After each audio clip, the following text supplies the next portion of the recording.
नमस्ते class ninth improvement of food resources part 3। 2 part already बन चुके हैं, आपको देखना चाहिए। नया वीडियो कब अपलोड होता है उसकी जानकारी के लिए अगर आप इस चैनल को सब्सक्राइब करते हैं प्लस बेल आइकन को दबा के रखते हैं तो आपको नया नोटिफिकेशन पहुंच जाएगा। तो आप हमेशा इस इंतज़ार में ना रहेंगे कि जब आपको लिंक आएगा तब आप देखेंगे। आप ऐसे भी देख सकते हैं, हमारा यूट्यूब चैनल है तो झूठ मूठ का बात तो नहीं करेंगे। जब भी होगा कुछ ना कुछ काम की बात मिलेगी आपको, आज भी और आने वाले समय में भी। ठीक, प्रचार हो गया अपने चैनल का। चलो आगे बढ़ते हैं। याद दिला दे आपको, अब तो न्यूज़ में भी आने लगा है कि मंडे से क्लास चलेगा। तो मंडे से अपना क्लास चलेगा, सेम टाइमिंग, सब बच्चों का school, coaching, everything will open. चलो तो ज़्यादा टाइम वेस्ट नहीं करते हैं, फटाफट। अभी तक आपने क्या देखा है? आपको पढ़ाया गया food resource something that can be used. Food as a resource, food आपका प्लांट और एनिमल दोनों से मिल सकते हैं। आपको मैनेजमेंट इम्प्रूवमेंट करना है, मीनिंग ऑफ इम्प्रूवमेंट, क्यों करेंगे इम्प्रूवमेंट और कैसे करेंगे इम्प्रूवमेंट, कैसे वाले पे थोड़ा कल की क्लासेस में बातें हो चुकी हैं। ठीक है, आगे बढ़ते हैं। तो आपने स्टार्टअप किया क्रॉप का, प्लांट का कंसेप्ट स्टार्ट किया। प्लांट में आपने क्रॉप के नाम सुने, क्रॉप के टाइप सुने। फिर हम लोगों ने 3 पार्ट में पूरी खेती को बांट दिया। बीज का सिलेक्शन, सीड का सिलेक्शन, दूसरा प्रोडक्शन, तीसरा उसका प्रोटेक्शन। सीड के सिलेक्शन में इम्प्रूव्ड वैरायटी चाहिए, बढ़िया वैरायटी चाहिए। तो सबसे पहले हम लोगों ने बात किया कि एक अच्छा इम्प्रूव्ड वैरायटी का मतलब क्या होता है, what are the characters that a seed have for बढ़िया, राइट। तो उसमें बताया गया आपको कि क्या क्या होना चाहिए, क्वालिटी इंप्रूव होना चाहिए, क्वांटिटी इंप्रूव होना चाहिए। तो काफ़ी बेसिक था कि क्वालिटी ज़्यादा अच्छा हो जाए, क्वांटिटी ज़्यादा अच्छा हो जाए। और भी बातें की गई कि बायोटिक और एबायोटिक रेजिस्टेंस बढ़ जाए, लड़ने की क्षमता बढ़ जाए, मैचुरेशन को जो टाइमिंग है वो थोड़ा कम हो जाए। हमने मन के हिसाब से ले लिया था 1 महीने का कम। 1 महीना कम नहीं होता है, सर्टेन ड्यूरेशंस कम होता है। 1 दिन भी कम हुआ तो खर्चे कम होते हैं, बचता है, बेनिफिट मिलता है किसान को। और बात किया वाइडर एडेप्टेबिलिटी की बात की गई। और एक लास्ट पॉइंट था डिज़ायर्ड एग्रोनॉमिक कैरेक्टरिस्टिक होना चाहिए। सिंपल था, ख़त्म। रिवीजन के लिए आपके पास ऑलरेडी वीडियो पड़ा हुआ है, आप उसको देख सकते हैं, समझ सकते हैं। चलिए अब इस चीज़ को करेंगे कैसे। तो हम लोगों ने पहले जो बरसों से करते चले आ रहे हैं किसान, उसकी बात करते हैं कि अगर हमें यहाँ एक नया वैरायटी का प्लांट चाहिए तो अपने यहाँ नहीं होता है, कहीं और होता है, तो वहाँ से लेके आओ और अपने यहाँ उगाओ और एक नया वैरायटी हमारे मार्केट में इंट्रोड्यूस करो। इंट्रोडक्शन। Number 2 selection. नेचर में रैंडमली मेल और फीमेल आपस में मिल रहे हैं प्लांट के और नया क्रॉप बन रहा है। अगर हम सिलेक्शन करना शुरू करें तो थोड़ा हम लोग इंटरफेयर करना स्टार्ट कर रहे हैं नेचर के सिलेक्शन में। अब हम चुनेंगे, जब हम चुनेंगे तो बेहतरीन चुनेंगे कि हर प्लांट में, हर कैटेगरी में कोई बेस्ट होता है। ठीक, हर जगह पे कोई ना कोई एक बेस्ट होता है। उस बेस्ट को किसी दूसरे बेस्ट से मिला देंगे तो एक्सपेक्टेशन रहेगा कि एक अच्छा सा प्लांट बने। उसे हम लोग सिलेक्शन, नेचुरल सिलेक्शन के जगह पर आर्टिफिशियल सिलेक्शन की बात करना स्टार्ट किए। थोड़ा बहुत हम लोग कंट्रोल करना चाह रहे हैं, अभी भी नेचर पे छोड़ा हुआ है, नेचर जो करा ले। ठीक है, तो सिलेक्शन में हम बढ़िया मिलाकर बढ़िया बनाते हैं। उसका एक एग्जाम्पल दिया गया बड़ा अच्छा सा कि कैबेज, वाइल्ड कैबेज था, उससे हमने कई तरह के कैबेज का फॉर्मेशन कर लिया। ये नेचर भी करता, बट नेचर को लगता ज़्यादा समय, हम लोगों ने कम समय में ही इस काम को अंजाम दिया। हम लोग फास्ट स्मार्ट है, 4G 5G चल रहा है तो डन। अब आपके बुक में आते हैं। अब बुक वही सिलेक्शन को बुक ने कहा कि जब सिलेक्शन कर ही रहे हो तो क्यों नहीं 2 डिफरेंट वैरायटी को मिला के करो। 2 डिफरेंट वैरायटी, 2 अगर वैरायटी हैं तो हर वैरायटी के अपने अच्छाइयाँ और बुराइयाँ होती हैं। तो क्यों नहीं अगर हम 2 को मिलाकर एक बना दें। 2 डिफरेंट, नेचर ने क्या अलाउ किया है कि एक ही वैरायटी के बीच में रिप्रोडक्शंस के एक्ट होंगे। रिप्रोडक्शन से अच्छा वर्ड प्लांट के लिए प्लांट ब्रीडिंग होता है, प्लांट में ब्रीडिंग कराया जाए। ठीक है, तो एक ही वैरायटी के अंदर तो एक नया प्लांट बनेगा। अगर हमने क्या किया, नेचर अलाउ नहीं करता है कि 2 different varieties of same species, like हमने एक एग्जाम्पल दिया था बीजू आम और मालदे आम। नेचर नहीं अलाउ करता है कि ये दोनों आपस में मिले। बट हम लोगों ने रिसर्च किया, पढ़ाई लिखाई किया कि आखिर कौन सा वो बाधा है, कौन सा वो ऑब्स्टेकल है जो इन्हें मिलने से रोक रहा है। हम उस बाधा को, ऑब्स्टेकल को हटाते हैं और उन्हें मिलाते हैं। And we are expecting different type of plant which have both characteristic, बीजू आम का भी और मालदे आम का भी। Inter specific hybridization, simple word, confuse नहीं होइएगा। हाइब्रिडाइजेशन सिंपल सा वर्ड है, दो लोग मिलकर नया बनाएंगे वो हाइब्रिड ही कहलाएगा। Even we are hybrid of our father और मदर, समझ रहे बात को, ठीक है। अब वो हाइब्रिडाइजेशन अगर हम दो वैरायटी के बीच में करते हैं तो इंटर वैराइटल हाइब्रिडाइजेशंस हैं। अगर दो स्पीसीज के बीच में करते हैं, जो कि सुनने में थोड़ा अजीब लगता है कि सर दो स्पीसीज को भी मिलाकर नया बना सकते हैं क्या? बनाया गया है, एनिमल्स में तक बनाया गया है। घोड़ा और गधा मिलाकर खच्चर बनाया गया है, सुने होंगे, म्यूल कहते हैं उसको, ठीक है। डंकी और हॉर्स के मेटिंग से एक म्यूल का फॉर्मेशंस किया गया है, क्लियर, ठीक है। म्यूल एक स्पीसीज नहीं है। एक स्पीसीज क्या होता है? स्पीसीज आपको वो हायरार्की पढ़ाया गया है क्लासिफिकेशंस का। स्पीसीज वो होते हैं जो आपस में ब्रीडिंग कर सके और एक फर्टाइल ऑफ स्प्रिंग, एक फर्टाइल लाइफ को बर्थ कर सके। म्यूल जो होता है, खच्चर जो होता है, वो फर्टाइल नहीं है, मतलब वो अपना एक नया लाइफ नहीं बना सकता है, इसीलिए म्यूल एक कोई स्पीसीज नहीं है। बट उस म्यूल में दोनों का प्रॉपर्टी आ गया, घोड़े का भी आ गया, गधे का भी आ गया।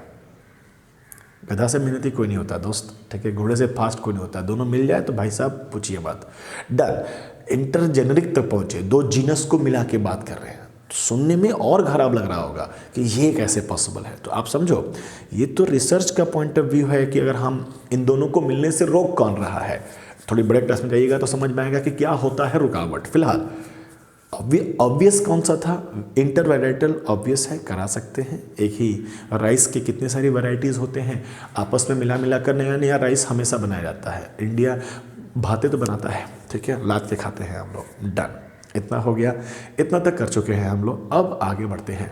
अब इसको हम एक प्रॉपर हेडिंग दिए हुए हैं, जेनेटिक मैनिपुलेशन। अब आपने जीन का मैनिपुलेशन कर रहे हैं।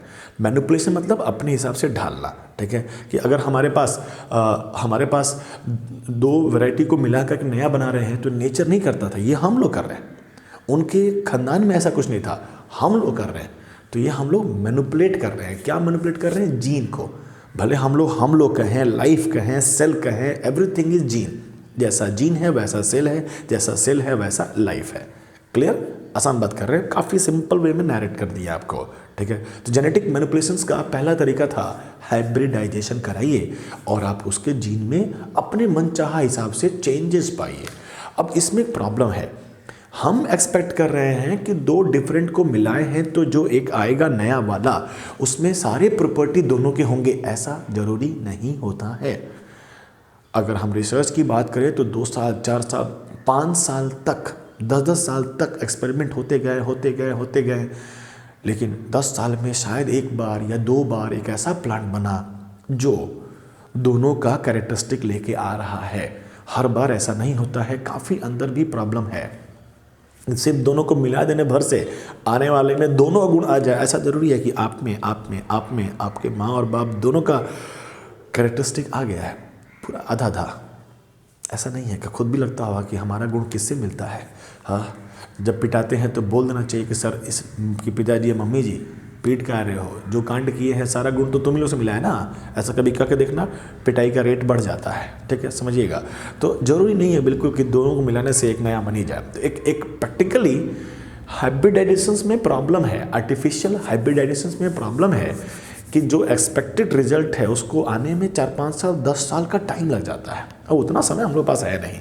तो साइंटिस्ट कोई तो साइंटिस्ट होगा जो वो ठंड लग रहा है कोई ना कोई तो साइंटिस्ट होगा जो कुछ नया तरीका निकालेगा। आइए कुछ हम लोग अब अभी भी हम क्या करने वाले हैं, जीन को ही बदलने वाले हैं, ठीक। जीन का सेटिंग चेंज, अभी हमने जीन का सेटिंग चेंज किया था, ठीक है। पहले अगर ए जाति का कोई था, ए वैरायटी का कोई था, तो अनदर ए से मिलता था। ये भी ए लिखा गया है सो दैट कि it belongs to same variety. बोलेंगे तो ए ही ना कहेंगे। दोनों ने मिलाया, we are expecting different kind of life that have both characteristic A और ए। लेकिन हर बार ये मिलना पॉसिबल नहीं है। तो अभी हमने अब ये ऐसा नेचर में होता था, ठीक है। हम एक और क्रॉस देखते हैं। क्रॉस मतलब मेटिंग, रिप्रोडक्शन। तो इससे हमारा ऐसा बनता था, ठीक। ये नेचर के द्वारा हो रहा है। अब हमने क्या प्रयास किया कि इस ए वाले को इस बी वाले से मिला दिया जाए, and we are expecting both characteristic. तो हमने ये जो सेटिंग था जीन का, दूसरे जीन के साथ सेटिंग जो था, उसको जेनेटिक मैनिपुलेट किए। अब हम इसका सेटिंग अपने हिसाब से करना चाहते हैं। काफ़ी कम चांसेस होते हैं इनका हमारे मन चाहा मिलने के लिए। तो अब हम एक नया कांड करने वाले हैं, दूसरा प्रोसेस करने वाले हैं। First process is called what, hybridization, right, hybridization. हाँ, और दूसरा लिखिएगा, दूसरा समझिएगा, रिकॉम्बिनेंट डीएनए टेक्नोलॉजी। सही मायने में सुना जाए तो यही जेनेटिकली मॉडिफाइड हुआ है। तो ये इसमें हमने जेनेटिक मैनिपुलेशन ज़्यादा कर रहे हैं। आइए हम थोड़ा सा ध्यान देते हैं आपको। कोई भी प्लांट है तो उसका कोई भी कैरेक्टर है तो बिकॉज ऑफ डीएनए है। डीएनए के बारे में हल्का जानकारी देते हैं कि DNA is something like that, और यहाँ पर विशेष प्रकार के उनके पास जीन हैं, और ये जैसे जीन है वैसे अपना काम करते हैं। जैसा जीन है वैसा प्रोडक्ट बनता है, ठीक है। अब हमने क्या किया, हमारे पास कई सारे टेक्नोलॉजी आ चुके हैं अब, कि हमने पता किया कि कोई विशेष प्रकार का हमने, अब मतलब आप समझो, कंसेप्ट समझने की कोशिश करिएगा। हमारे पास पता चला कि एक बैक्टीरिया है, सुनिए ध्यान से, ठीक है, समझने का प्रयास करिएगा, वेरी इंटरेस्टिंग। एक बैक्टीरिया है, इसको ये एक विशेष प्रकार का केमिकल बनाता है दैट कैन किल इंसेक्ट। कोई कीड़ा मकोड़े इंसेक्ट आते हैं, बैक्टीरिया को खाने की कोशिश करते हैं, तो एक विशेष प्रकार केमिकल देता है that will kill the insect. जब से पता चला हम लोगों को, हमने इस बैक्टीरिया को अपने पास बुलाया। अब पूछा, नौकरी करोगे हमारे यहाँ, काम करोगे? तो बोला काम करने से मना कर दिया। नहीं काम नहीं, हम अपना काम करते हैं, आत्मनिर्भर हैं हम। तो हमने क्या कहा, एक मिनट, तुम भी बैक्टीरिया हो, even you will be made up by cell. इसने बोला यस, हम भी सेल के बने हैं, तो तुम्हारे पास भी डीएनए होगा। इसने बोला यस, और तुम्हारे पास डीएनए में कहीं ना कहीं तो इस केमिकल को बनाने का कोई खुफिया बात होगा, कोई कोड होगा। बोला यस, तो बोला बस ला, मुझे वो कोड दे दो, मुझे वो बस कोड दे दो ना, डिजायर्ड जीन, ये मेरा मन चाहा code that will form chemical. समझे, बहुत भारी बात नहीं कर रहे हैं। आपने बैक्टीरिया पकड़ा, उससे पूछा भाई तू सेल का बना है? यस। तेरे पास डीएनए होगा? यस। तो तेरे पास तो वो जीन का सीक्वेंस भी होगा that can code for that chemical जो इंसेक्ट को मारता है। इतना इंटरेस्ट क्यों है आपको सर? समझो, वही इंसेक्ट हमारे प्लांट को भी मार रहा है, इन्फेक्ट कर रहा है, खा जा रहा है, तो हमारे प्लांट की प्रोडक्टिविटी कम हो रही है। कल को अपने पास पॉइंट था ना कि बायोटिक रेजिस्टेंस, कि ऐसा सीड बनाया जाए जिसमें पहले से ही बैक्टीरिया, फंगस, इंसेक्ट से बचने का उनके पास हथियार हो, तो हमें हथियार देना पड़ेगा पहले से ही।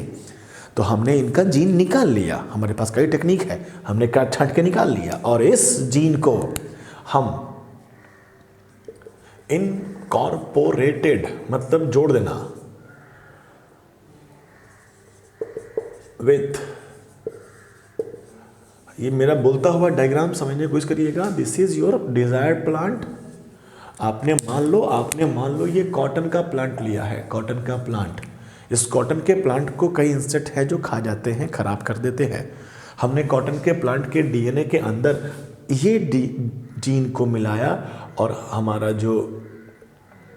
जो कॉटन प्लांट का जो डीएनए है, अब ये कुछ ऐसा, ये डायग्रामेटिक दिखाने के लिए, ठीक है, कि इधर अपना जीन है और यहाँ पे वो जीन है जो खास प्रकार का केमिकल बना सकता है जो उस इंसेक्ट को मार सकता है। अब हमारा जो कॉटन है, अब ये जो कॉटन बना, अब इसमें हम अगर इस बैक्टीरिया का नाम बीटी बैसिलस थ्रोंजेनेसिस, मतलब तुम इतना याद कर सकते हो स्पेलिंग के साथ, तो तुम्हारा इच्छा, आप लॉजिकल भी समझ सकते हैं, नाम आप याद रखें या ना याद रखें, तुम्हारे मास्टर तक को भी नाम याद नहीं है, बैसिलस थ्रोंजेनेसिस। तो अब हमारा वो कॉटन नहीं रहा, अब वो बीटी कॉटन प्लांट हो गया।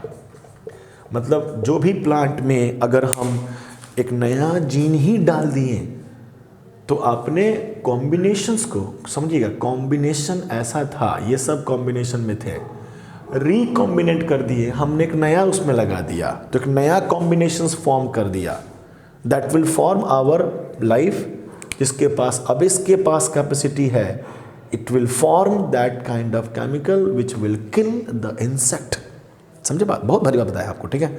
और इस तरह के लाइफ को हम लोग कह देते हैं, इस तरह के लाइफ कहते हैं transgenic life, plant, organism, crop. और आपके लिए बुक में जो लिखा गया है, इसे कहा गया है जेनेटिकली मॉडिफाइड, मतलब आपने जेनेटिक लेवल पे, जीन के लेवल पे मॉडिफाई कर दिया है, जेनेटिकली मॉडिफाइड क्रॉप कह लीजिए, ऑर्गेनिज्म कह लीजिए, जीएमसी कहिए, जीएमओ कहिए, कहिए, समझ में आया बात? कहिए, वहीं जहाँ बैठे वहाँ से कहिए यस चाहे नो, ठीक है। समझने की कोशिश करिएगा, बहुत आसान बात कहे हैं हम आपको, फिर से दोबारा सुन लीजिएगा अगर ये पढ़ लेना पड़ा होगा तो फ्रॉम दैट टेक्निक, यहाँ पर भी हमने जेनेटिक मैनिपुलेशंस किया है, यहाँ तो हमने जीन ही चेंज कर दिया है, जीन ही नया लगा दिया है, और इसमें 100% श्योर हमारे पास रिजल्ट है कि अगर हमने ऐसा लगा दिया तो हमारे पास तो वो केमिकल, हमारा जो प्लांट है, कॉटन प्लांट, जो पहले इंसेक्ट को देखकर बाप बाप करता था कि आ हो मार देगा हमको, अब नहीं करेगा। बोला आजा आजा आया, तेरे लिए व्यवस्था रखे हैं, आएगा, लिए लो केमिकल, थोड़ा चाट कर देखो तो थोड़ा सा चाटेगा और निपट जाएगा। समझे बात को? उस बैक्टीरिया का नाम लिख दिए है जहाँ से ये लाया गया है। कॉमन फॉर्मेट है प्लांट, नया जेनेटिकली मॉडिफाइड प्लांट। हमने एक एग्जांपल दे दिया कॉटन प्लांट में कौन कौन सा है, काफ़ी बड़ा कर दिए, समझ में जरूर आया होगा, नहीं आया होगा तो फिर से आप रिपीट कर देख लीजिए, बड़ा बात नहीं है। तो आपके सामने कंप्लीट होता है किस प्रकार से, आपको यहाँ हिंट मिल गया होगा ना कि किस प्रकार से हम किसी प्लांट को वो सब दे रहे हैं जो किसान ने मांगा था। सब देने के लिए हमें बस जीन ढूंढना है, हम ढूंढे घूम घूम के कौन सा प्लांट है जो सूखा को बर्दाश्त कर सकता है, पाला बर्दाश्त कर सकता है। तो बर्दाश्त करने का capacity, quality, characters must be because of DNA. Her cheese DNA का है। तो हम उस प्लांट को, उस बैक्टीरिया को, किसी भी लाइफ को पकड़ेंगे, ठीक। आप यहाँ तो समझिएगा कि हम लोगों के बॉडी में इंसुलिन बनता है तो कहीं ना कहीं कोई ऑर्गन होगा, पैंक्रियाज, उसके पास डीएनए होगा, उसके पास जीन होगा, उसके पास जीन में कोडिंग होगा, उसी कोडिंग से बनता है इंसुलिन। कई लोगों के बॉडी में इंसुलिन नहीं बन पाता है तो हम लोग अपना वो कोडिंग निकाल लिए, एक बैक्टीरियम लगा दिए, और बैक्टीरिया अब हमारे लिए वर्क कर रहा है, काम कर रहा है, काम पे लगे भी किए, छोड़ेंगे नहीं उसको, ठीक है। अब वो हमारे लिए बना रहा है इंसुलिन जो उसको जरूरत नहीं है, अब वो बनाता है इंसुलिन, हम लोग निकालते हैं और लोगों को दे रहे हैं। बायोलॉजी बहुत तरक्की कर गया दोस्त, कुछ भी कर सकते हैं हम लोग, तो भगवान बने बैठे हैं हम लोग आजकल, ठीक है। चलो तो इतना आप you can take a screenshot, ठीक है। साफ साफ दिख ही रहा है, लाइट भी अगल बगल कम है, पूरा ब्राइटनेस करने का पूरा व्यवस्था किए हैं, काफ़ी है। इतना पे हो गया आपका पहला पॉइंट, पहला क्रॉप के वैरायटी का improvement, what is variety and how we improve variety कर चुके, ठीक है। अब हम बात करेंगे क्रॉप का प्रोडक्शंस का, इसको लिख लीजिए। चलिए जादू कंप्लीट हुआ और आगे बढ़ते हैं, ठीक। आप अभी तक अगर थक गए होंगे तो आपको ब्रेक लेना चाहिए, आप रोक दीजिए वीडियोस को, स्क्रीनशॉट लिए हुए हैं कॉपी पर लिख लीजिए, किताब को थोड़ा सा आगे पढ़ लीजिए, रिलैक्स करिए, 1 घंटे के बाद आके वीडियो को वापस देखिए। बिल्कुल जरूरी नहीं है कि आप भी मेरे साथ साथ देखें, आप वीडियो की स्पीड को 1.5 तक तो करके देख ही सकते हैं, 1.5 तक करके देखिएगा, समझ में आएगा। 1.5 से ज़्यादा कर लीजिएगा तो थोड़ी परेशानी है, ठीक है। समझने के ऊपर है, अपना अपना ग्रास्पिंग पावर है, ठीक है। नंबर 2, अब हम लोग दूसरा पार्ट करने वाले हैं, क्या क्रॉप का प्रोडक्शन, यही मेन रूप से है, मतलब थोड़ा ज़्यादा समय लेता है, सीड खरीदने में समय कम लगता है, मार्केट गए और उठा के लेके चले आए। क्रॉप के प्रोडक्शंस का इम्प्रूवमेंट करना है, हर जगह तो इम्प्रूवमेंट करेंगे, पहले जो करते थे अब जो करते हैं, दोनों में डिफरेंस होना चाहिए। पहले से और अच्छा और अच्छा और अच्छा होना चाहिए, ठीक है। तो क्रॉप प्रोडक्शंस का इम्प्रूवमेंट करना है, जिसमें हम लोग पहला पॉइंट बात करेंगे। ऑलरेडी आपको बताया चुका है कि प्रोडक्शंस में आपको 3 बातों का ख्याल करना है। नंबर 1, आपको जहाँ सीड लगेगा, जिस क्रॉप फील्ड में, खेतों में जहाँ सीड लगता है, तो वो क्रॉप फील्ड उन सीड के लिए, सीड को एक बेबी प्लांट समझते हैं, और जो क्रॉप फील्ड है वो थाली है जिसमें कई सारे खाने हैं, कई सारा फूड है उनके हिसाब का, वो उन्हें खाते हैं और उसके अकॉर्डिंग बढ़ेंगे। तो उनका ग्रोथ, सीड का growth will decide by, deciding factor क्या है, भले हमने एक बेहतरीन सा सीड बना दिया है, बट उस बेहतरीन से सीड को एक बेहतरीन सा इन्वायरमेंट भी देना पड़ेगा, अदरवाइज वो ग्रो नहीं कर पाएंगे। तो हमारा पहला काम न्यूट्रिशन का ख्याल करना पड़ेगा। पहले समझना होगा कि what is nutrition for plant, कहाँ से आते हैं, अब क्यों नहीं आ रहे हैं, क्या हम व्यवस्था कर सकते हैं? यस, हम ही करना पड़ेगा, हम ही को करना है, तभी तो एक काम के रूप में हमें मिलेगा। नेचर पे छोड़ देंगे तो दिक्कत है। नेचर से बहुत पहले होता था, अब नहीं होता है, ठीक। नंबर 2, पानी की व्यवस्था करना पड़ेगा। पानी भी काफ़ी इंपॉर्टेंट फैक्टर है फॉर एनी लाइफ। और नंबर 3, क्रॉप का पैटर्न पे बात करेंगे, किस प्रकार से खेती का मैक्सिमम यूटिलाइजेशन हो। तो जब आप खाना और पानी की बात जब समझ लेंगे तो पैटर्न के भी कंसेप्ट समझ जाइएगा, लॉजिक समझिए, लॉजिक समझिएगा तो बातें दिमाग में रहेंगी। इक्का दुक्का बात, बैसिलस थ्रोन्जेनेसिस नाम आपको याद करने में 4 दिन लगे, दूसरी बात है, बट लॉजिक समझना चाहिए कि हमें किसी प्लांट के अंदर ये प्रॉपर्टी वो प्रॉपर्टी कहाँ से आएगा, उसके जीन में होना चाहिए। वो जीन कहाँ से आएगा, उनके माँ बाप से आना चाहिए, उनके माँ बाप में नहीं है, फिर कहाँ से आएगा? तो कहीं से खरीद के लाएंगे, कहीं से खोज के लाएंगे, कहीं से छीन के लाएंगे और उसमें जाकर साइड देंगे, मॉडिफाई कर देंगे उसको। तो अब वो ऑर्गेनिज्म नॉर्मल ऑर्गेनिज्म नहीं रहा, अब वो मॉडिफाइड ऑर्गेनिज्म हो गया। और क्या मॉडिफाई किए हैं आप? हाथ पैर नहीं, जीन को किए हैं, तो जेनेटिकली मॉडिफाइड क्रॉप कहलाते हैं। आगे बढ़ते हैं हम लोग। तो पहला पार्ट बात करेंगे, आज हम लोग बात करेंगे न्यूट्रिएंट पे। न्यूट्रिएंट का मैनेजमेंट की बात करी जाए, अगर मैनेजमेंट है, ठीक है, अगर आप न्यूट्रिएंट का मैनेजमेंट कर लेते हैं, बढ़िया से बढ़िया न्यूट्रिएंट पहुंचाते हैं। पहला बात, अब न्यूट्रिएंट मतलब नेचर ने जो भी खाने पीने को दिया है, किसको? प्लांट को, उसमें। तो हम लोग न्यूट्रिएंट के नाम पे बात करने वाले हैं। रिसर्च से समझ में आया है कि 16 एलिमेंट हमारे पास हैं। एलिमेंट प्योर मैटर, बाकायदा केमिस्ट्री में पढ़ाया गया है, carbon, nitrogen, oxygen, sulphur, iron, these are the nutrient. ये सब एलिमेंट 16 चुने गए हैं एलिमेंट, और भी हैं 16 एलिमेंट एसेंशियल है फॉर एनी प्लांट ग्रोथ, ठीक। 16 एलिमेंट के सोर्स कहाँ से मिलेंगे? ये मिलेंगे कहाँ से? न्यूट्रिएंट कहाँ से मिलेंगे? तो सोर्स हमारे पास, पहला सोर्स की बात करते हैं तो हवा, दूसरा सोर्स की बात करते हैं वाटर, और तीसरा सोर्स की बात करते हैं सॉइल। यही है अर्थ ही तीनों लिथोस्फीयर, एटमॉस्फेयर, हाइड्रोस्फीयर पे बना हुआ है, ठीक है, बायोस्फीयर, इस पे लाइफ उगता है। एयर हमें क्या दे सकता है? Carbon dioxide. तो एयर से कार्बन और ऑक्सीजन, 2 एलिमेंट की पूर्ति हो सकती है, राइट। एयर के द्वारा कार्बन और ऑक्सीजन मिल गया।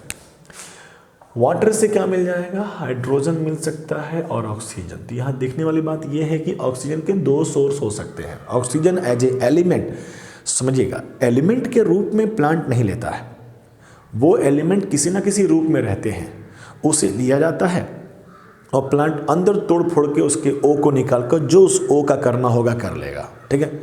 तो हमारे पास 3 एलिमेंट हो गए, 16 में से 3 एलिमेंट जो कि मिट्टी से नहीं है, मिट्टी के बाहर है, ठीक है, पानी से ले रहे हैं, मिट्टी में भी पानी है, पानी से ले रहे हैं, ठीक है। सॉइल अलग चीज़ है, ठीक है, मिट्टी, पानी अलग चीज़ है। आप पानी ऊपर से देते हैं, पानी के अंदर ऑलरेडी कई सारे आयंस होते हैं, वो सब मिट्टी में चला जाएगा। लेकिन पानी को ले लिया, अगर वाटर लेता है हमारा प्लांट, तो वो वाटर को एज ए सोर्स, और उसमें से H निकाल सकता है और O निकाल सकता है, चलेगा। तो ये हमारे 3 एलिमेंट्स हो गए। 4 लिखे हैं सर, ऐसे 1 2 3 कॉमन है ना, 3 एलिमेंट हमारे पास हो गए जो 2 सोर्स से मिले, और बाकी के 13 जो मिलने वाले हैं वो मिलने वाले हैं किधर से? सॉइल से मिलने वाले हैं। थोड़ा और रिसर्च को बढ़ाया गया तो पता चला, समझिएगा ध्यान से, पता चला कि सॉइल में सॉइल पे प्लांट उगेगा और प्लांट को चाहिए न्यूट्रिशन, न्यूट्रिशन के नाम पे चाहिए एलिमेंट, ठीक है। तो रिसर्च से समझ में आया है कि जो प्लांट का रिक्वायरमेंट है, ज़रूरत जो है, जिसके हिसाब से plant is a living things, वो आइडेंटिफाई कर करके लेगा ना प्लांट सॉइल से, मेन रूप से। तो रिक्वायरमेंट देखा गया तो हर प्लांट का रिक्वायरमेंट अपने अपने हिसाब का है। कोई प्लांट को ज़्यादा नाइट्रोजन चाहिए, किसी को कम चाहिए, किसी को दिस दैट वगैरह वगैरह। एवरेज पता किया गया तो हमारा प्लांट कुछ एवरेज एलिमेंट हैं जिनका रिक्वायरमेंट लेस रिक्वायर्ड है। अगर कम रिक्वायर्ड है एलिमेंट्स तो प्लांट भी उसे कम लेगा, और कुछ में कुछ ऐसे हैं जिनका मोर रिक्वायरमेंट है, ज़्यादा, बहुत ज़्यादा चाहिए उनको। नाइट्रोजन है, फास्फोरस है, पोटासियम है, वो एलिमेंट हर एक प्लांट को बहुत ज़्यादा चाहिए। इस हिसाब को लेकर आपके बुक ने 2 वर्ड बना दिए हैं। एक कहा गया है माइक्रोन्यूट्रिएंट और कहा गया है मैक्रो। वर्ड में भी देखिएगा तो दिख जाएगा कि कम और अधिक का ख्याल आ जाता है। अगर आप माइक्रो समझेंगे तो कम है, मैक्रो उसका थोड़ा ज़्यादा है। मैक्रो मतलब बड़ा बड़ा नहीं चाहिए। Micro word and macro word कैसे बनाए गए हैं कि लेते कैसे हैं, ज़्यादा लेंगे मैक्रोन्यूट्रिएंट, कम लेंगे माइक्रोन्यूट्रिएंट। आपको बुक उठाना है, आपके पास इन सब के एलिमेंट के नाम लिखे हुए मिल जाएंगे, आपको लिख लेना है और याद कर लेना है। एग्जाम में कंफर्म पूछा जाएगा, एक नाम दे दिया जाएगा, कहा जाएगा बताओ इसमें से कौन माइक्रोन्यूट्रिएंट है, कौन मैक्रोन्यूट्रिएंट है। आपके एनसीईआरटी में बॉक्स बना के दिया हुआ है, बॉक्स खोलिए, बॉक्स निकाल कर लिख के रख लीजिए। Very simple. तो ये इंट्रोडक्शन हुआ what is nutrient, from where that nutrient get, air, water and soil, ठीक है। अब समझो ध्यान से कि अब इसमें हम लोग का रोल कैसे आएगा, समझिए ध्यान से। अब हम सिंपल सा एक लॉजिकल बात समझाने की कोशिश करते हैं। वंस अपॉन ए टाइम खेती होता था। दिस इज योर खेत, यहाँ रूट हो गए, दिस इज योर प्लांट, ठीक है। इस प्लांट ने सॉइल से, इवन एयर से भी, सॉइल को आप नेचर समझ, दिख रहा ना भाई, सॉइल नेचर से लिया, क्या लिया, एलिमेंट्स लिए, कई सारे न्यूट्रिएंट लिए, ठीक है। और उस न्यूट्रिएंट की मदद से इसने बनाया एक लीफ। प्लांट ने इस एलिमेंट की मदद से एक लीफ का फॉर्मेशंस किया, यानी लीफ के अंदर कई सारे केमिकल्स पड़े हुए। समय बीता और ये लीफ अपना लाइफ साइकिल पूरा किया और डेड होके टूटकर नीचे गिर गया, ठीक है।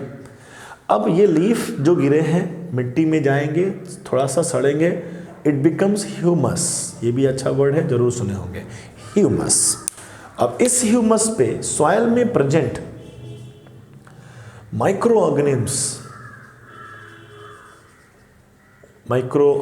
लिखे हैं, माइक्रो ऑर्गेनिम्स इस ह्यूमस को तोड़ फोड़ के वापस नेचर को सारे एलिमेंट्स प्रोवाइड कर देंगे, सो दैट कि फिर जब पेड़ उगेगा, पेड़ लगेगा, नया पेड़ लगेगा, it will take element from the nature and it will again form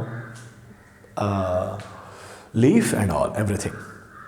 micro organisms और ह्यूमस का amount, considerable amount, micro organisms and humus जितना अच्छे से आपके सॉइल में रहेंगे, वो सॉइल की फर्टिलिटी को दर्शाता है। सॉइल फर्टिलिटी क्या होती है, what is meaning of soil fertility, fertility, LI छूट गया, फर्टिलिटी, सॉइल फर्टिलिटी क्या है, amount of micro organisms and humus, amount of humus and micro organisms present in the top soil is called soil fertility. अगर humus कम हुआ, what is humus, जो dead हुए थे living parts, उन्हीं को सड़ गल के बन गए हैं ह्यूमस, जिस पर फर्दर काम करेगा माइक्रोनिम and it will form micro और मैक्रो न्यूट्रिएंट। ये साइकिल चल रहा है, साइकिल लग रहा है ना आपको, ये साइकिल चल रहा है। इस साइकिल को हम लोग शॉर्टकट में कहते हैं बायो जियो केमिकल साइकिल। भारी भारी वर्ड दिखा रहे हैं हम आपको, ठीक है, नॉलेज भरमार। बायो जियो केमिकल साइकिल, बायो मतलब लाइफ के लिए है, जियो मतलब अंबानी नहीं, अर्थ पर है। केमिकल मतलब आप कोई भी एलिमेंट की बात कर लें और साइक्लिक रूप में चल रहा है, जिसमें मेन रूप से रोल प्ले कौन कर रहे हैं, माइक्रो ऑर्गेनिम्स। अगर माइक्रो ऑर्गेनिम हट गया हमारे मिट्टी में से तो सॉइल की फर्टिलिटी लॉस। कभी क्वेश्चन बनेगा कि सॉइल की फर्टिलिटी लॉस हो रही है, मीनिंग आप समझिएगा, या तो ह्यूमस कम हो रहा है और या तो माइक्रो ऑर्गेनिम्स मर रहे हैं। ठीक है, डन। ये होता था वंस अपॉन ए टाइम, बहुत पहले। ठीक, एक नेचुरल साइकिल हो चलता था, लेकिन समय बदला, समय बदला। अनदर नोट,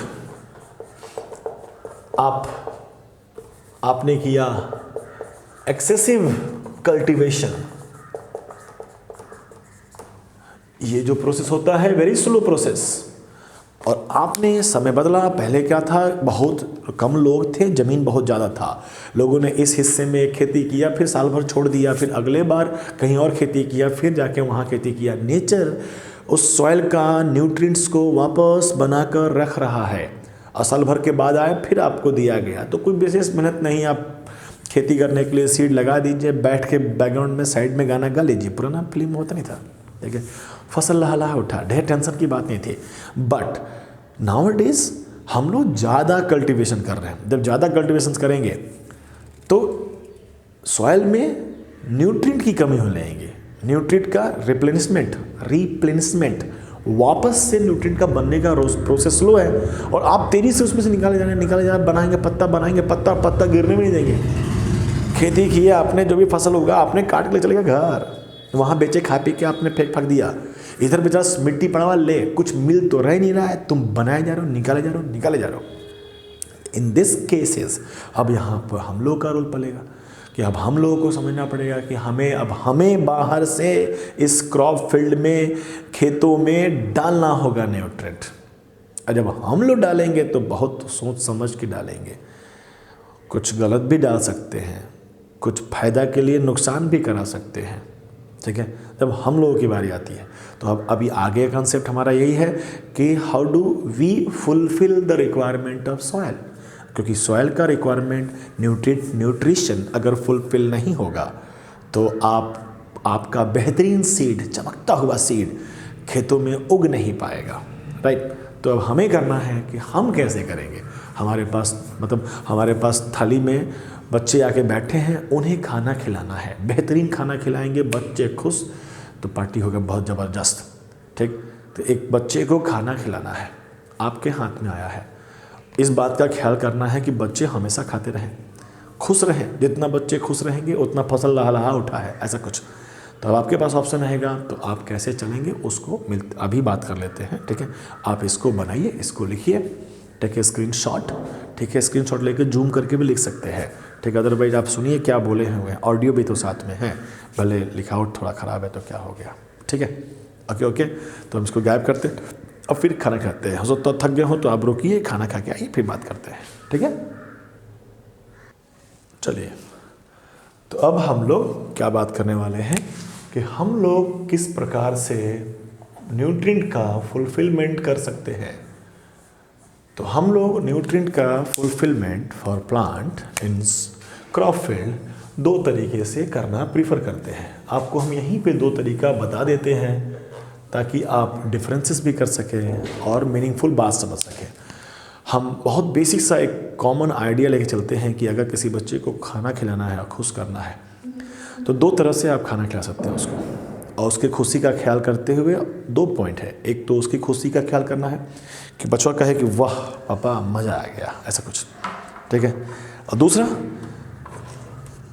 बच्चे के ऊपर छोड़ दें कि मज़ा आ गया, तो बच्चा तो क्या क्या डिमांड कर देगा खाने के लिए।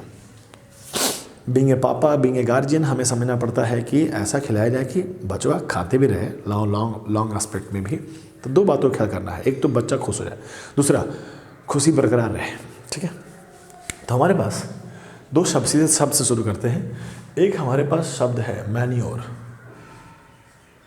जैसे हिंदी में खाद कहा जाता है, और एक शब्द है हमारे पास फर्टिलाइज़र,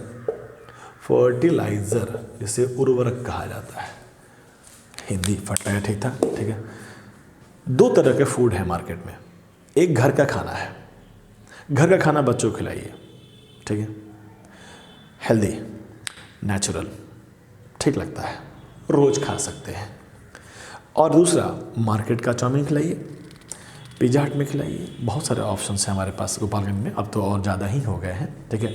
वो खिलाइए, बचवा गजब खुश होगा, देखे होंगे, ठीक है। तो बहुत बेसिक सा कंसेप्ट यहीं पर है। मैन्योर क्या हो गया, इट इज़ ए नेचुरल, ये नेचुरल है, तो तुरंत हम यहाँ पकड़ लेंगे कि ये क्या है, ये आर्टिफिशियल है।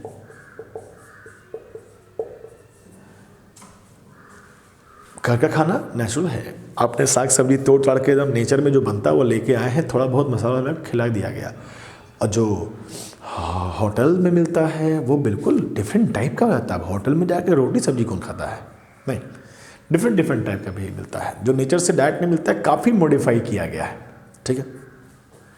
दूसरा बात करें कैसे बनता है ये, तो ये बनते हैं डिकम्पोजिशन, सड़ने से बनते हैं, decomposition of animal, plant excreta, animal के, प्लांट्स के वेस्ट का सड़ गल कर, कोई भी सड़ गल के वापस क्या बन जाते हैं, मैन्योर, जिसे खाद कहते हैं। और ये बनते हैं very short in a lab with chemicals, हड़ा केमिकल इस्तेमाल किया जाता है और बनाए जाते हैं। नेचर में ये सब पहले बनता था वेरी स्लो, हम लोगों ने सीखा है, हम लोगों ने सारे वेस्ट को, स्पेशली फॉर काउ डंग, उनको ले जाकर एक गड्ढे में लाकर डालते हैं, वहाँ सड़ाते हैं, सड़ाकर उन्हें खाद बनाते हैं। तो हम लोग करते हैं थोड़ा फास्ट, ठीक है। ओके, 2 पॉइंट्स हो गए। और बात कर लेते हैं मैन्योर में, बात कर लेते हैं। मैन्योर जो खाद बना है वो दिस इज़ नॉट स्पेसिफिक। कुछ तो बातें हैं ना जो बच्चा मार्केट में जाके खाना पसंद करता है, उसके पसंद का मिलता है, मेनू कार्ड होता है, वो ढूंढ लेता है मुझे ये चाहिए। और घर के खाने में ना ऐसा स्वाद नहीं, मतलब घर के खाने में कुछ बात नहीं है, वो जो मिल रहा है बच्चा खा रहा है, कोई स्पेसिफिक नहीं है, ठीक है। तो सब, कोई भी एक प्लांट लगा, एक प्लांट है और उसके अगल बगल बहुत सारा मैन्योर है, तो प्लांट, हर प्लांट का अपना अपना रिक्वायरमेंट है, उस रिक्वायरमेंट का ख्याल नहीं रखा गया है मैन्योर में।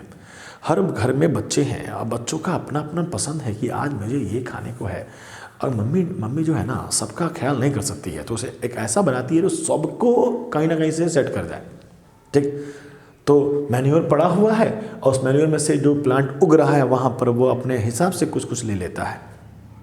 मुंह देखे होंगे बच्चों के घर का खाना खाते हुए, मज़ा नहीं आता है। मुंह देखिए वहाँ पर, बाहर जहाँ खाता है जब खा लेता मज़ा आता, पूरा उड़ जाता है कि कब अगला बार कब आना है, अगला बार, ऐसा कुछ। तो इधर क्या है, इधर स्पेसिफिक है, स्पेशली फर्टिलाइजर बनाया जाता है। किसी प्लांट को नाइट्रोजन की बहुत ज़्यादा ज़रूरत है तो ऐसा फर्टिलाइजर बनाएंगे जिसमें भरपूर अमाउंट में क्या हो, केवल नाइट्रोजन हो, ताकि वो जैसे मिला वो प्लांट खुश, पागल, बाप रे क्या खिला दिया है। तो फर्टिलाइजर्स आर स्पेसिफिक, और इसी स्पेसिफिक होने से हाई प्रोडक्शन होगा। बच्चों की खुशी है प्रोडक्शन, हाई प्रोडक्शन। और यही नॉट स्पेसिफिक होने से लेस प्रोडक्शन है, उतना अच्छा पैदावार नहीं होगा फसल का। सिर्फ खाद डालने से, आप फर्टिलाइजर डाल दीजिए, फसल लहलहा उठेगा, बचवा एकदम खुश है, मज़ा आ गया, फोटो भी, सेल्फी भी खिंचवाया है खाना खाते वक्त, ठीक, उसको अपलोड भी करेगा जहाँ कर ले, ठीक है। समय पर बात को पहुँचाने का प्रयास कर रहे हैं, पहुँचिए, पकड़िए उसको, ठीक है। 2 पॉइंट्स हो गए। तो सुन के सर, तो क्या घर का खाना खराब होता है क्या? नहीं, गार्जियन को पता है ना, रोज़ होटल में खिलाएगा, हट पिज़्ज़ा हट, रोज़ चल खिलाते, तो को 4 दिन 5 दिन खिला देंगे ना, रोज़ पिज़्ज़ा खिला देंगे ना, पेट खराब हो जाएगा। रोज़ फर्टिलाइजर डाल देंगे ना तो खेत खराब हो जाएगा। लॉजिक देख रहे हो, पेट खराब खेत खराब। घर का रोटी रोज़ खाने से तुम्हारा पेट नहीं खराब हो सकता। होटल का खाना 10 दिन खाने से ही पेट खराब हो जाता है। ये दूर का सोच है गार्जियन को पता है कि रोज़ नहीं खाना, बच्चा कल भी कहेगा मुझे, कल भी रोज़ नहीं, महीने में 1 बार 2 बार खिला सकते हैं, मतलब बच्चा भी अपना घर का है इसलिए, ठीक है। समझ रहे बात को। तो इधर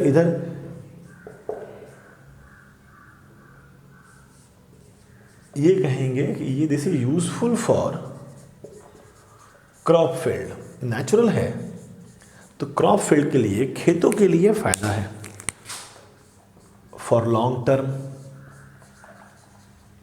और ये जो है काफी सारे केमिकल से मिलकर बना हुआ है, not useful for crop field for long term, long term के लिए नहीं है यूजफुल।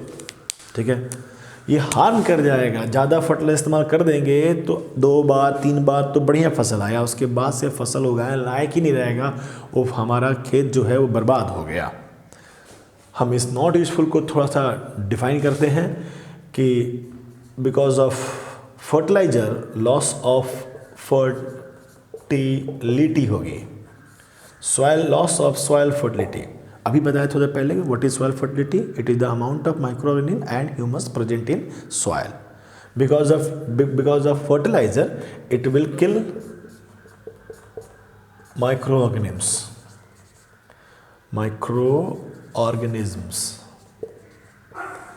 सॉइल में माइक्रो ऑर्गेनिज्म्स होते हैं, बिकॉज ऑफ दिस फर्टिलाइजर वो मर जाते हैं। ये मरे तो सॉइल की फर्टिलिटी, नेचुरल फर्टिलिटी समाप्त। अब सॉइल कंप्लीटली डिपेंडेंट है ऑन फर्टिलाइजर। अब तुम पूरा 1 बीघा खेत में 1 बीघा फर्टिलाइजर नहीं डाल सकता है। नेचर बना रहा है, नेचर का काम स्लो भले है लेकिन वो बना रहा है, आपने उसमें कुछ ज़रूरतों को पूरा कर रहे हैं आप। ठीक है, अब आप नेचर की बनाने की प्रोसेस को कंप्लीट ख़त्म कर देंगे तो आपका ज़मीन बंजर हो गया, टॉक्सिक हो गया। काफ़ी सारे केमिकल टॉक्सिक होते हैं। क्लियर? आसान बात है, सिंपल बात है, नो प्रॉब्लम। आगे बढ़े। इधर कुछ अच्छी बातें भी थी, थोड़ी ख़राब बातें भी थी। एक और पॉइंट अगर जोड़ दें तो नेचुरली बना हुआ है तो इसे हम बायोडिग्रेडेबल कह सकते हैं। बायोडिग्रेडेबल मतलब इजीली डिकम्पोज हो सकते हैं, और ये क्या हो गए, नॉन बायोडिग्रेडेबल। और नेचर में नॉन बायोडिग्रेडेबल के अपने ही कॉन्सिक्वेंसेस हैं। जैसे प्लास्टिक इज नॉन बायोडिग्रेडेबल, उसके अपने कॉन्सिक्वेंसेस हैं। फर्टिलाइजर नॉन बायोडिग्रेडेबल है, उसके अपने कॉन्सिक्वेंसेस हैं। बारिश और इसमें बह के, खेतों से बारिश में बह के पहुंच सकता है नदियों में, नदियों के मछली की लाइफ को भी ख़राब कर सकता है। Because this is chemical, this is toxic material. आप नहीं खा सकते हैं, फर्टिलाइजर चाट लोगे, निपट जाओगे, सर मतलब निपटोगे नहीं लेकिन ख़राब लगेगा। ठीक है, डन। लास्ट पॉइंट पर बात कर लें और ख़त्म करें। मैन्योर को एक नाम दिया गया है कंपोस्ट। What is compost? आप सड़ा गला के जो बनाते हैं, डिकम्पोजिशन से बनाते हैं, उसे कंपोस्ट कहते हैं। अगर इस कंपोस्ट को बनाने में आप अर्थवर्म का सहायता ले लीजिए तो थोड़ा फास्ट बनेगा।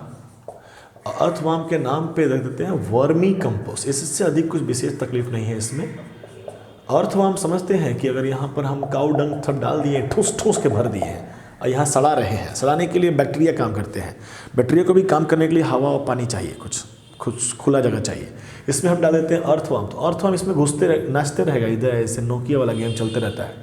जहाँ से घुसेगा आगे बढ़ेगा तो अंदर पीछे मिट्टी को भुरभुरा बना देता है, पोरस कर देता है, हवा की अवेलेबिलिटी अच्छी हो जाती है, माइक्रो ऑर्गेनिज्म अच्छे से ग्रो कर सकते हैं। जितना अच्छा माइक्रो ऑर्गेनिज्म ग्रो करेंगे उतना फास्ट डिकम्पोजिशन होगा। तो जो कंपोस्ट को बनने में समय लगता था थोड़ा फास्ट बनेगा। तो अर्थवर्म को वार्म से वर्मी बोला गया, वर्मी कंपोस्ट भी कहते हैं। There is no such big difference between compost and vermicompost. लगभग एक ही चीज़ है, ये थोड़ा फास्ट बनता है, सिंपल। तो हमारे पास मैन्योर है, हमारे पास फर्टिलाइजर है। अब now we will think that कि आप अपने बच्चों को क्या करेंगे, उसको होटल खिलाएंगे, घर खिलाएंगे। इस पे बातें करेंगे, चर्चाएं होंगी, सोचेंगे क्या कर सकते हैं कि हमारा बच्चा भी खुश रहे, हमारा फसल भी खुश रहे, उगे और लॉन्ग लास्टिंग भी, आज भी और कल भी हमेशा खेतों से फसल उगते रहे। तो this is your differences between manure and fertilizer. आप स्क्रीनशॉट लिखें। अच्छा वीडियो बन गया, बढ़िया नॉलेजेबल वीडियो बना आपके लिए। अब आगे बात करेंगे कि क्या खिलाया जाए बच्चों को, पुराना अंधेरा हो गया नहीं, क्या खिलाया जाए बच्चों को कि बच्चा खुश रहे, क्या दिया जाए हमारे फील्ड को कि की फसल अच्छा लहलहाते हुए रहे। ओके, ठीक है। तो मिलते हैं हम लोग कल। किताब पढ़िए, आज का काम आज होना चाहिए। भले इस वीडियो को आप 4 पार्ट में देखे हैं, नो प्रॉब्लम। आज काम कंप्लीट होना चाहिए, हम और आप कनेक्टेड रहने चाहिए, ठीक है। पढ़ाई का लर्निंग कभी ख़त्म नहीं होना चाहिए, लर्निंग होते रहना चाहिए। रुक रुक के पढ़ो लेकिन कंटिन्यू पढ़ो। एक ही दिन तुम सब पढ़ सकते हो, पता है, बट वो गलत तरीका है, ठीक है। पढ़ाई का सिर्फ तरीका सीख रहे हैं 9th और 10th में, कुछ बहुत बड़ा ज्ञानी बाबा नहीं बनना है आप, ठीक है। डन, धन्यवाद, मिलते हैं कल।